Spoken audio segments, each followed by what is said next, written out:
இவ்வளோ பெரிய வீட்டில் மகாராணி மாதிரி கால் மேலே காலை போட்டு ஆடம்பரம் பண்ணுறதுக்காக ஒன்றும் இங்கே வரல. இத்தனை வருஷமாக அவங்க கூட ஒரு வாழ்க்கை அவங்க வாழ்ந்தாங்க தெரியுமா? அதுக்கு மரியாதை கொடுத்து உங்களை மதித்து இந்த நல்ல நாள் அன்னைக்கு உங்களை பார்க்கணுத்துக்காக வந்திருக்காங்க. நாளா? என்னடா நாள்? எனக்கு எதுவும் அப்படி தெரியலையே. அஷ்டமியா நவமியா இல்ல கார்த்திகை விரதமா?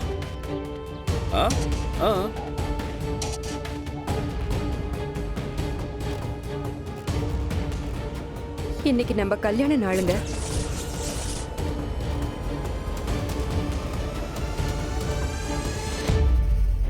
அத கூட மறந்துட்டீங்கல்ல? கல்யாண நாள் அது ஒண்ணுதான் குறைச்சல். நீங்க பண்ணது தப்புங்க. அத நான் தட்டி கேட்டேன். எப்ப சந்தர்ப்பம் கிடைக்கும் இவங்களை ஒதுக்கி வைக்கலான்னு காத்துக்கிட்டு இருந்தீங்களா? அந்த அளவுக்கு என் கூட வாழ்ந்த வாழ்க்கை உங்களுக்கு சலிச்சு போச்சா?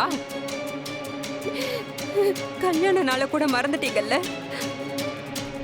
இத்தனை வருஷமா நம்ம 2 பேரும் கல்யாண நாள் அன்னைக்கு எவ்வளவு சந்தோஷமா ஒவ்வொரு விஷயத்தையும் சேர்ந்து செய்வோம்.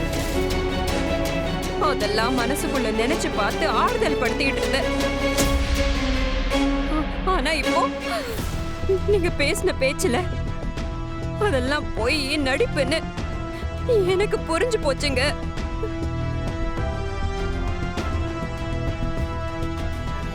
மாமா, உங்களுக்கு எங்க மேலதானே கோபம்? எங்களை திட்டுங்க, எங்களை ஒதுக்கி வைங்க. அத்தை என்ன பாவம் பண்ணாங்க? இங்க எங்களை காரணமா வச்சு அத்தையை தண்டிக்காதீங்க மாமா, ப்ளீஸ் மாமா. வாய மூடு.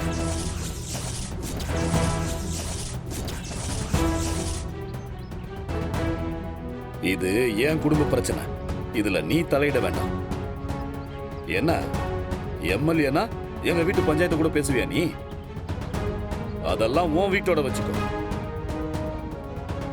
நல்லா இருந்த குடும்பத்தை இப்படி கெடுத்து சின்ன பின்னமாக்கிட்டு சும்மா நல்லவ மாதிரி நடிக்கிறியா?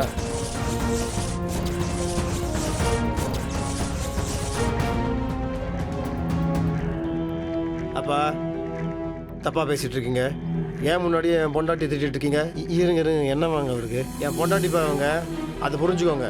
உங்க மனசாட்சி தொட்டு சொல்லுங்க. நம்ம வீட்டை உங்க பிரிக்கணும்னு நினைச்சாங்களா? அப்பா நீங்க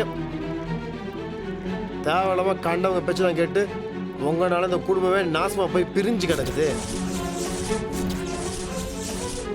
என் பொண்டாட்டி யார்? இந்த வீட்டோட மருமக. அதை ஞாபகம் வச்சுக்கோங்க. டேய், என்னமோ உனக்கு 10 இடத்துல நான் பொண்ணை தேடி இவளை பார்த்து கல்யாணம் பண்ணி வச்ச முதல்ல பேசுற நீ ஏன் இவளை திருட்டு தாலி கட்டி கூட்டிட்டு வந்தானடா?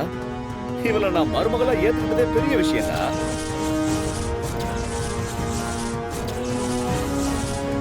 நீ அவளுக்காக எங்கிட்ட எகிரி பேசுறியா?